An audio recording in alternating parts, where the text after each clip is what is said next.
ನಾವೆಲ್ಲ ಸೇರಿದ್ದೀವಿ. ಪ್ರಜ್ವಲ್ ರೇವಣ್ಣನವರಿಗೆ ಹಾಸನದ ಜನ ಮತ ಹಾಕಿ ವೋಟ್ ಹಾಕಿರೋದು ಡೆಲ್ಲಿಯಲ್ಲಿ ಕೂತ್ಕೊಂಡು ಅವರ ಧ್ವನಿ ಆಗಕ್ಕೆ ಅಲ್ಲ, ಅವರ ಕಾಮಕಾಂಡವನ್ನ ಹಾಸನದ ಜನತೆ ಮೇಲೆ, ಕರ್ನಾಟಕದ ಮಹಿಳೆಯರ ಮೇಲೆ ತೋರ್ಸಕ್ಕಲ್ಲ. ನನಗೆ ಇವತ್ತು ತುಂಬಾ ನೋವಾಗ್ತಾ ಇದೆ.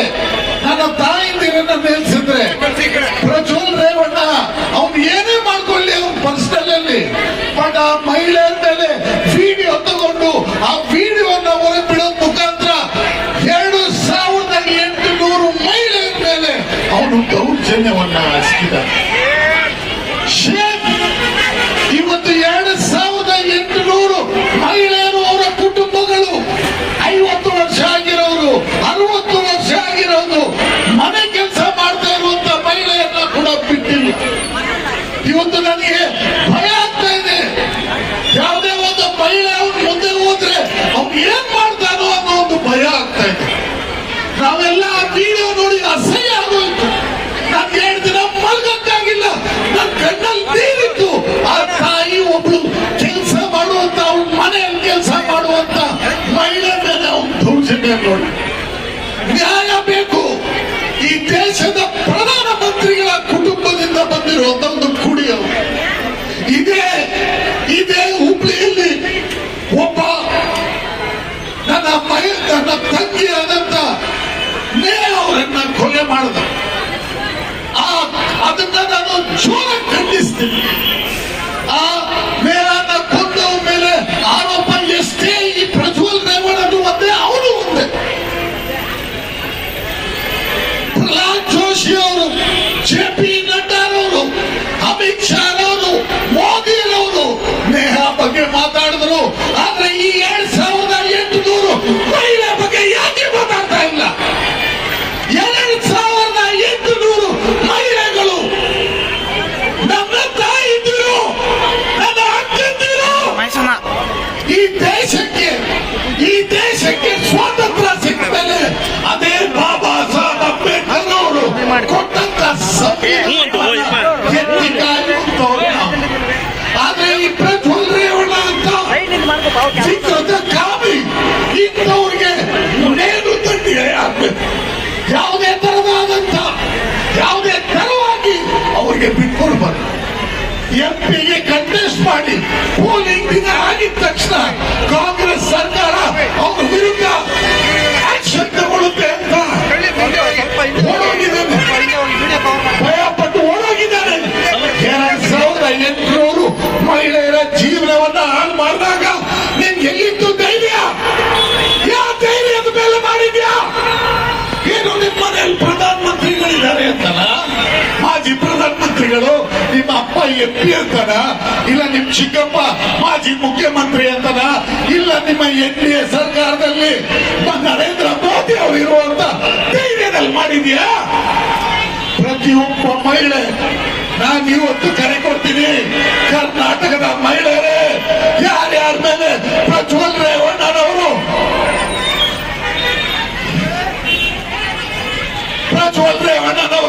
ಇಂಥ ಹೀನಾಯ ಕೆಲಸವನ್ನ ಮಾಡಿದ್ದಾರೆ, ಈ ಪರವಾಗಿ ನಾನು ನಿಂತಿದ್ದೀನಿ. DK ಶಿವಕುಮಾರ್ ಅವರು ನಿಂತಿದ್ದಾರೆ, ಸಿದ್ದರಾಮಯ್ಯ ಅವರಿದ್ದಾರೆ, ರಾಹುಲ್ ಗಾಂಧಿ ಅವರಿದ್ದಾರೆ, ಕಾಂಗ್ರೆಸ್ ಪಕ್ಷ ಇದೆ ಅಂತ ನಾನು ಹೇಳ್ತೀನಿ. ಯಾರು ಭಯ ಪಡಬೇಡಿ. ಇಂಥ ವಿಕೃತ ಕಾಮಿಗಳನ್ನ ಭಯ ಪಡಬೇಡಿ. ಇಂಥವ್ರ ಮೇಲೆ ನೀವು ಯಾವುದೇ ತರವಾದಂತ ಭಯ ಇಟ್ಕೊಂಡ್ಬೇಡಿ. ಕಾಂಗ್ರೆಸ್ ಪಕ್ಷ ಇದೆ, ನಾನಿದ್ದೀನಿ, ನನ್ನ ಜೊತೆ ನಮ್ಮ ಮಾನೆ ಸರ್ ಇದ್ದಾರೆ. ಪ್ರತಿಯೊಬ್ಬ ಕಾಂಗ್ರೆಸ್ನ ಶಾಸಕ, ಪ್ರತಿಯೊಬ್ಬ ಕಾಂಗ್ರೆಸ್ನ ಕಾರ್ಯಕರ್ತ, ಪ್ರತಿಯೊಬ್ಬ ಕಾಂಗ್ರೆಸ್ನ ಯುವಕ ನಿಮ್ ಪರ ಇದ್ದಾನೆ. ಯಾರು ಭಯ ಪಡಬೇಡಿ. ಮಾಜಿ ಪ್ರಧಾನಿ ಇರ್ಬೋದು, ಮಾಜಿ ಮುಖ್ಯಮಂತ್ರಿ ಇರ್ಬೋದು, ಮಾಜಿ ಮಂತ್ರಿ ಇರ್ಬೋದು, ವಿ ಡೋಂಟ್ ಕೇರ್. ಕರ್ನಾಟಕದ ಮಹಿಳೆಯರ ಮೇಲೆ, ಕರ್ನಾಟಕದ ಮಾತೆಗಳ ಮೇಲೆ, ಅಕ್ಕ ತಂಗಿಯರ ಮೇಲೆ ನಮಗಿರುವ ಗೌರವ, ನಮಗಿರುವಂತ ರೆಸ್ಪೆಕ್ಟ್ ಯಾವುದೇ ಕಾರಣಕ್ಕೂ ನಿಮ್ಮ ಮೇಲೆ ಇರುವಂತ ಗೌರವನ್ನ ಕೆಳಗಡೆ ಬರಕ್ ನಾವು ಬಿಡಲ್ಲ. ಆ ಒಂದು ಕೆಲಸ ಮಾಡುವಂತ, ಮನೆ ಕೆಲಸ ಮಾಡುವಂತ ಒಂದು ಮಹಿಳೆ ಬೇಡ ಬೇಡ ಅಂತ ತಲೆ ಚಚ್ಕೊಂಡ್ರು. ಈ ವಿಕೃತ ಕಾವ್ಯ ಅವರನ್ನ ಬಿಟ್ಟಿಲ್ಲ. ಒಂದು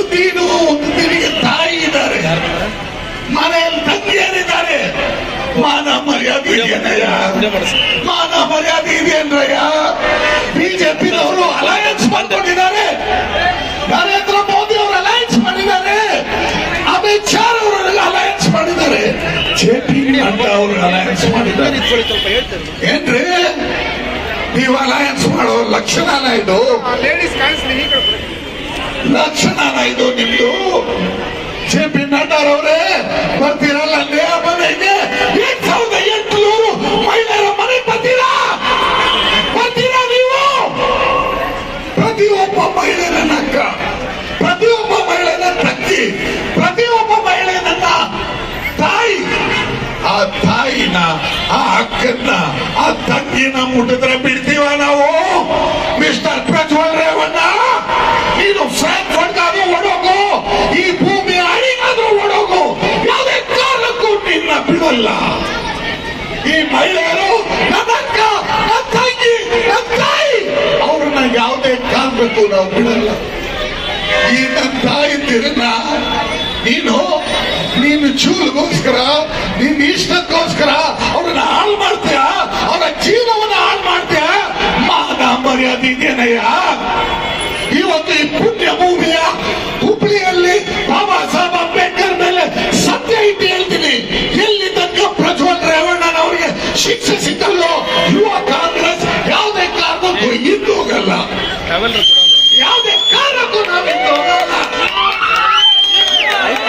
ಯಾವುದೇ ಕಾರಣಕ್ಕೂ ನಾನು ಇವತ್ತು ಇಲ್ಲಿ ಮಾತಾಡ್ತಾ ಇದ್ದೀನಿ, ನೀವು ಅಲ್ಲಿ ಕೇಳ್ತಾ ಇದ್ದೀರಾ ಅಂದ್ರೆ ಬಾಬಾ ಸಾಹೇಬ್ ಅಂಬೇಡ್ಕರ್ ಕೊಟ್ಟಂತ ಸಂವಿಧಾನದಿಂದ ಮಾತ್ರ ಸಾಧ್ಯ. ಆ ಸಂವಿಧಾನವನ್ನು ಎತ್ತಿಡಬೇಕ್ರಿ. ಪ್ರಧಾನ ಮಂತ್ರಿ ಆಗಿರ್ಬೋದು, ಮುಖ್ಯಮಂತ್ರಿ ಆಗಿರ್ಬೋದು, ಡೆಪ್ಯೂಟಿ ಸಿಎಂ ಆಗಿರ್ಬೋದು, ಮಂತ್ರಿ ಆಗಿರ್ಬೋದು, ಎಲ್ಲರೂ ಒಂದೇ. ಇಲ್ಲಿ ಕೂತಿರುವಂತದ್ದು ನಮ್ಮ ತಾಯಿನೂ ಒಂದೇ, ಅಲ್ಲಿ ನಿಮ್ಮ ಮನೆಯಲ್ಲಿರುವಂತ ದೇವೇಗೌಡರು ಒಂದೇ, ಅಲ್ಲಿ ನಿಮ್ಮ ಮನೆಯಲ್ಲಿರುವಂತ ಕುಮಾರಸ್ವಾಮಿನೂ ಒಂದೇ, ಅಲ್ಲಿ ನಿಮ್ಮ ಮನೆಯಲ್ಲಿರುವಂತ ರೇವಣ್ಣನೂ ಒಂದೇ. ಯಾರು ಕೂಡ ಮೇಲಿಲ್ಲ. ಕರ್ನಾಟಕದ ಜನ ನಿಮಗೆ ತಕ್ಕ ಪಾಠವನ್ನ ಕಲಿಸ್ತಾರೆ. ಏನಕ್ಕೂ ಬಿಡಿದ್ರ ನೀವು ನಡೆದಿದ್ದೇ ದಾರಿ ಅಂತ. ಬಿಜೆಪಿ ಅವ್ರ ಕೈ ಜೋಡಿಸ್ಬಿಟ್ರು ಈಗ ಏನಾದ್ರೂ ಮಾಡ್ಕೊಳ್ತೀರ ಅಂತ. 2800 ಮಹಿಳೆಯರು, 7800 ಕುಟುಂಬಗಳು, ಇವತ್ತು 2800 ಕುಟುಂಬಗಳು. ಆ ತಾಯಿಂದಿರು 50 ವರ್ಷ 60 ವರ್ಷ ಮನೆ ಕೆಲಸ ಮಾಡೋರು ಒಬ್ಬರನ್ನ ಕೂಡ ಬಿಟ್ಟಿಲ್ಲ, ಒಬ್ಬರನ್ನ ಬಿಟ್ಟಿಲ್ಲ. ಅವ್ನ ಮುಂದೆ ಹುಡುಗಿಯರು ಹೋಗಕ್ ಭಯ ಪಡುವಂತ ಒಂದು ಪರಿಸ್ಥಿತಿಯನ್ನ ಈ ಕರ್ನಾಟಕದಲ್ಲಿ ನಿರ್ಮಾಣ ಮಾಡಿದ್ದಾನೆ ಪ್ರಜ್ವಲ್ ರೇವಣ್ಣ. ನೀನು ಫ್ರಾಂಕ್ಫರ್ಟ್ ಅಲ್ಲಾದ್ರೂ ಕೂತ್ಕೋ, ನೀನು ಅಮೆರಿಕದಲ್ಲಾದ್ರೂ ಕೂತ್ಕೋ, ಕರ್ನಾಟಕದಲ್ಲಿರುವಂತ ಸಿದ್ದರಾಮಯ್ಯನವರ ಸರ್ಕಾರ, ಡಿ ಕೆ ಶಿವಕುಮಾರ್ ಅವರ ಸರ್ಕಾರ, ರಾಹುಲ್ ಗಾಂಧಿ ಅವರ ಸರ್ಕಾರ ನಿನ್ನನ್ನ ಬಿಡಲ್ಲ. ಕರ್ನಾಟಕದ ಮಹಿಳೆಯರಿಗೆ ಆಗಿರೋ ಅನ್ಯಾಯವನ್ನು ನಾವು ಎತ್ತಿ ಕೇಳ್ತೀವಿ ಅಂತ ಹೇಳ್ತೀನಿ. ಕೊನೆಯದಾಗಿ ನಾನು ಹೇಳ್ತೀನಿ ಕೇಳ್ರಿ, ಕೊನೆಯದಾಗಿ ನಾನು ಹೇಳ್ತೀನಿ. ಇವತ್ತು ಇದು ಶುರುವಾದ, ಎಲ್ಲಿ ತನಕ ಪ್ರಜ್ವಲ್ ರೇವಣ್ಣನ ಹಿಡಿದು ಜೈಲಲ್ಲಿ 20, 30, 40 ವರ್ಷ ಹಾಕಲ್ವೋ ಅಲ್ಲಿ ತನಕ ನಮ್ಮ ಹೋರಾಟ ಬಿಡಲ್ಲ. ಹುಬ್ಳಿ ಧಾರವಾಡದ ಎಲ್ಲ ನನ್ನ ನಾಯಕರೇ, ನಿಮ್ಮ ಮನೆಯಲ್ಲಾಗಿದ್ರೆ ನೀವು ಸುಮ್ಮನೆ ಇರ್ತಾ ಇದ್ರ? ನಿಮ್ಮ ಮನೆಯಲ್ಲಾಗಿದ್ರೆ ನೀವು ಸುಮ್ಮನೆ ಇರ್ತಾ ಇದ್ರ? ಕರ್ನಾಟಕದ ನಾಯಕರೇ, ಕರ್ನಾಟಕದ ಜನತೆ ನಿಮ್ಮ ಮನೆಯಲ್ಲಾಗಿದ್ರೆ ಸುಮ್ಮನೆ ಇರ್ತಾ ಇದ್ರ? 2800 ಮಹಿಳೆಯರು ಅವರ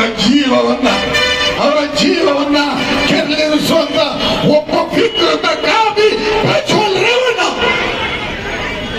ಅವನಂತ ಕಾಮಕರನ್ನ ಯಾವುದೇ ಕಾರಣಕ್ಕೂ ಬಿಡಬಾರ್ದು. ಕರ್ನಾಟಕದ ಜನತೆ ಅವರಿಗೆ ಯಾವುದೇ ಕಾರಣಕ್ಕೂ ಸಾರಿಯನ್ನ ಕೊಡಬಾರ್ದು, ಎಕ್ಸ್ಕ್ಯೂಸ್ ಅನ್ನ ಕೊಡಬಾರ್ದು. ನಾನು ಹಾಗೂ ನನ್ನ ಯೂತ್ ಕಾಂಗ್ರೆಸ್ ಪ್ರತಿಯೊಬ್ಬ ಕಾರ್ಯಕರ್ತನಲ್ಲಿ, ರಾಜ್ಯದಲ್ಲಿ ಇರುವಂತ ಪ್ರತಿಯೊಬ್ಬ ಕಾರ್ಯಕರ್ತರಲ್ಲಿ ನಾನು ಹೇಳ್ತೀನಿ, ನಿಮ್ಮ ಮನೆಯಲ್ಲಿ ಆಗಿದ್ರೆ ನೀವು ಸುಮ್ಮನೆ ಇರ್ತಾ ಇದ್ರ?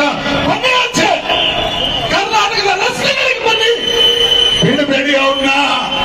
ಬಿಡಬೇಡಿ ಅವನ್ನ ಭಯ ಪಡಬೇಕು. ಒಂದು ಮಹಿಳೆಯನ್ನ ಮುಟ್ಟಕ್ಕೆ ಅವ್ರು ಭಯ ಪಡಬೇಕು. ಕರ್ನಾಟಕದ ಜನತೆಗೆ ಹೇಳಕ್ಕೆ ಕೇಳಕ್ಕೆ ಚೆನ್ನಾಗಿ ವಿಕೃತ ಕಾಮಿಯ. ನಾನು ನನ್ನ ಎಲ್ಲ ಯುವ ಕಾಂಗ್ರೆಸ್ನ ಮಿತ್ರರಲ್ಲಿ ಧನ್ಯವಾದಗಳನ್ನು ಹೇಳ್ತೀನಿ. ನನ್ನ ಮಾಧ್ಯಮ ಸ್ನೇಹಿತರೆ, ಯಾರು ಭಯಪಡ್ಬೇಡ್ರಿ. ಏನೋ ಕೇಸ್ ಹಾಕ್ಬಿಟ್ಟಿದ್ದಾನೆ, ಏನೋ ಡಿಫಾಮೇಶನ್ ತಗೊಂಡ್ಬಂದ್ಬಿಟ್ಟಿದ್ದಾನೆ, ಮಾತಾಡಕ್ಕಾಗಲ್ಲ ಅಂತ ಸ್ಟೇಜ್ ಮೇಲೆ ಭಯಪಡ್ಬೇಡ್ರಿ. ಕರ್ನಾಟಕದ ಮಹಿಳೆ, ಕರ್ನಾಟಕದ 2800 ಮಹಿಳೆಯರ ಜೀವನವನ್ನು ಹಾಳು ಮಾಡಿದಂತ ವಿಕೃತ ಕಾಮಿ ಅವರು. ಯಾರು ಭಯಪಡಬೇಡಿ, ನಿಮ್ ಪರ ನಾವಿದ್ದೀವಿ. ಕರ್ನಾಟಕದ ಜನತೆಗೆ ತೋರಿಸಿ, ಇಂಥ ವಿಕೃತ ಕಾಮಿಯನ್ನ ಕಲ್ಲೆಸಿಕೊಳ್ಳಬೇಕು ಅಂತ ತೋರಿಸಿ. ನಾನು ಮಾಧ್ಯಮದ ಮಿತ್ರಗಳಿಗೆ, ಪವರ್ ಟಿವಿ ಅವರಿಗೆ, ಅವರ ಧೈರ್ಯಕ್ಕೆ ಸಲ್ಯೂಟ್ ಹೊಡಿತೀನಿ. ಯಾವುದೇ ಕಾರಣ ಇರಲಿ, ಏನೇ ಇರಲಿ, ಐ ಡೋಂಟ್ ಕೇರ್ ಅಂತ ಜನರ ಮುಂದೆ ತಗೊಂಡ್ಬಂದಿರುವಂತ ಪವರ್ ಟಿವಿ ಅವರಿಗೆ ನಾನು ಸಲ್ಯೂಟ್ ಮಾಡ್ತೀನಿ. ಇವತ್ತು ನಾವಿಲ್ಲಿ ಸೇರಿರೋದು ಏನಕ್ಕೆ? ಈ ಸುಟ್ಟು ಬಿಸಿಲು 42 ಡಿಗ್ರಿ ಇದೆ, ಆದ್ರೂ ಸಾವಿರಾರು ಸಂಖ್ಯೆಯಲ್ಲಿ ಯುವಕರು ಇಲ್ಲಿ ಸೇರಿರೋದು ಏನಕ್ಕೆ ಅಂದ್ರೆ, ಒಬ್ಬ ಕಾಮಿ, ವಿಕೃತ ಕಾಮಿ ವಿರುದ್ಧ ನಾವೆಲ್ಲ ಸೇರಿದ್ದೀವಿ. ಪ್ರಜ್ವಲ್ ರೇವಣ್ಣರವರಿಗೆ ಹಾಸನದ ಜನ ಮತ ಹಾಕಿ ವೋಟ್ ಹಾಕಿರೋದು ಡೆಲ್ಲಿಯಲ್ಲಿ ಕೂತ್ಕೊಂಡು ಅವರ ಧ್ವನಿ ಆಗಕ್ಕೆ ಅಲ್ಲ, ಅವನ ಕಾಮಕಾಂಡವನ್ನ ಹಾಸನದ ಜನತೆ ಮೇಲೆ, ಕರ್ನಾಟಕದ ಮಹಿಳೆಯರ ಮೇಲೆ ತೋರ್ಸಕ್ಕಲ್ಲ. ನನಗೆ ಇವತ್ತು ತುಂಬಾ ನೋವಾಗ್ತಾ ಇದೆ.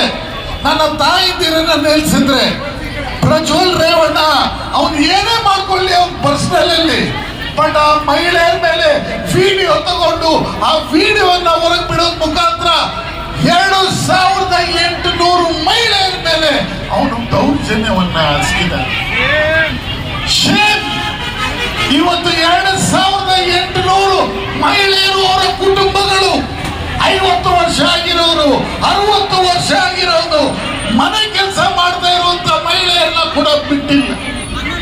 ಇವತ್ತು ನನಗೆ ಭಯ ಆಗ್ತಾ ಇದೆ. ಯಾವುದೇ ಒಂದು ಮಹಿಳೆ ಅವನು ಮುಂದೆ ಹೋದ್ರೆ ಅವ್ನು ಏನ್ ಮಾಡ್ತಾನೋ ಅನ್ನೋ ಒಂದು ಭಯ ಆಗ್ತಾ ಇದೆ. ನಾವೆಲ್ಲ ವಿಡಿಯೋ ನೋಡಿ ಅಸಹ್ಯ ಆಗೋಯ್ತು. ನನ್ಗೆ 2 ದಿನ ಮಲ್ಗಕ್ಕಾಗಿಲ್ಲ, ನನ್ನ ಕಣ್ಣಲ್ಲಿ ನೀರಿತ್ತು. ಆ ತಾಯಿ ಒಬ್ಳು ಕೆಲಸ ಮಾಡುವಂತ, ಅವಳ ಮನೆಯಲ್ಲಿ ಕೆಲಸ ಮಾಡುವಂತ ಮಹಿಳೆ ಮೇಲೆ ಅವನು ದೌರ್ಜನ್ಯ ನೋಡಿ.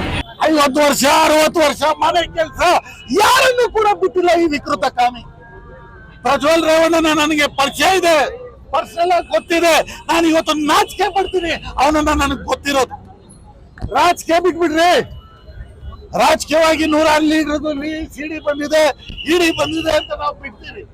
ಆದ್ರೆ ಇವತ್ತು ನಡೆದಿರುವಂತಹ ಕೃತ್ಯ ಇದು ಯಾವುದೇ ಒಂದು ಸಿಡಿ ಅಲ್ಲ, ಯಾವುದೇ ಒಂದು ಹುಡುಗಿ ಜೊತೆ ಇರುವಂತ ಪರ್ಸನಲ್ ಮೂಮೆಂಟ್ಸ್ ಅಲ್ಲ. This is rape, this is ಕಂಡೆಮಬಲ್.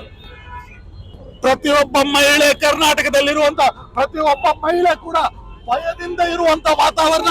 ಈ ದೊಡ್ಡ ಮನೆ, ಕರ್ನಾಟಕದಲ್ಲಿ ದೊಡ್ಡ ಮನೆ, ಮಾಜಿ ಪ್ರಧಾನಿಗಳ ಮನೆ, ಮಾಜಿ ಮುಖ್ಯಮಂತ್ರಿಗಳ ಮನೆ, ಮಾಜಿ ಮಂತ್ರಿಯ ಮನೆ, ಕರ್ನಾಟಕದ ಮಹಿಳೆಯರ ಮೇಲೆ ಮಾಡಿರುವಂತ ದೌರ್ಜನ್ಯ. ನಾನು ಇವತ್ತು ನಿಂತು ಇಡೀ ಕರ್ನಾಟಕದ ಜನರ ಹತ್ರ ಅಪೀಲ್ ಮಾಡ್ತೀನಿ, ಇಂಥವ್ರನ್ನ ಸುಮ್ಮನೆ ಬಿಡಬಾರ್ದು. ಪ್ರಜ್ವಲ್ ರೇವಣ್ಣ, ಓಡೋಯ್ತೀಯ ನೀನು ಫ್ರಾಂಕ್ಫರ್ಟ್ಗೆ, ಆಮ್ಸ್ಟರ್ಡ್ಯಾಮ್ಗೆ, ಅಮೆರಿಕಾಗೆ, ಎಲ್ಲಾದ್ರೂ ಓಡೋಗು. ನಿನ್ನ ವಾಪಸ್ ತಂದು ನಿನಗ್ ಸಿಗ್ಬೇಕಾಗಿರುವಂತ ಶಿಕ್ಷೆಯನ್ನ ಕೊಡೋ ತನಕ ಕಾಂಗ್ರೆಸ್ ಪಕ್ಷ ಯಾವುದೇ ಕಾರಣಕ್ಕೂ ಬಿಡಲ್ಲ. ಒಂದೇ ಪ್ರಜ್ವಲ್ ಒಂದೇ ಅಂತೆ ಕೊಲ್ಲಬೇಕು ಅಂತ ಹೇಳಿದ್ರೆ ಅಂತ ತಪ್ಪನ್ನ ಮಾಡಿದ್ದಾರೆ. ಏನ್ ಶಿಕ್ಷೆ ಆಗ್ಬೇಕಂತ ಹೇಳ್ತೀರಿ ಅವ್ರಿಗೆ? ಈಗ ಕಾನೂನು ಪ್ರಕಾರವಾಗಿ ಏನ್ ಶಿಕ್ಷೆ ಸಿಗ್ಬೇಕೋ ಅವನಿಗೆ ಸಿಗ್ಬೇಕು. ನಂಬರ್ 2, ನನಗ್ ಪರ್ಸನಲಿ ಚಾನ್ಸ್ ಸಿಕ್ಕಿದ್ರೆ ಕಲ್ಲು ಬಿಸಾಕ್ ಹೊಡಿಬೇಕು ಇಂಥ ವಿಕೃತ ಕಾಮಿಗಳನ್ನ. ನನ್ನ ತಾಯಿಂದಿರು, ಆ ಒಂದು ಮಹಿಳೆ ಮನೆ ಕೆಲಸ ಮಾಡೋ ಉಂಟು, ಆ ವಿಡಿಯೋ ನೋಡ್ಬಿಟ್ರೆ ಕರ್ನಾಟಕದ ಮಹಿಳೆಯರು ಯಾರು ಮಲಗಲ್ಲ, ಅವ್ರು ತಲೆ ಚಚ್ಕೊಳ್ತಾರೆ. ಒಂದು ಮಹಿಳೆ ಮನೆಯಲ್ಲಿ ಕೆಲಸ ಮಾಡೋಂಥವ್ರು ಅವ್ರ ಅಪ್ಪನ ಮೇಲೆ, ಅವನ ಮೇಲೆ ಕೇಸ್ ಕೊಡ್ತಾರೆ. ಮಾರ್ಫ್ ವಿಡಿಯೋನ ಅವನ್ ಸೌಂಡ್ ಕೇಳ್ತಾರೆ. ಮಾನ ಮರ್ಯಾದೆ ಬೇಡ ನಿಮ್ಗೆ? ರಿಸೈನ್ ಕೊಟ್ಟು ಎಲ್ಲ ಆತ್ಮಹತ್ಯೆ ಮಾಡ್ತಾರೆ. ಇಂಥ ಒಬ್ಬ ಮಗ ಎತ್ತಿರೋದಕ್ಕೆ ನೀವೆಲ್ಲರೂ ಕೂಡ ಇವತ್ತು ನನಗೆ ಹೇಳ್ಬಾರ್ದು. ಬೆಂಗಳೂರಿನಿಂದ ಮಂಗಳೂರುವರೆಗೆ, ಬೀದರ್ನಿಂದ ಚಾಮರಾಜನಗರದವರೆಗೆ ನಿಮ್ಮ ಸುದ್ದಿ ನಿಮ್ಮದೇ ಭಾಷೆಯಲ್ಲಿ. ಕರ್ನಾಟಕ ತಕ್.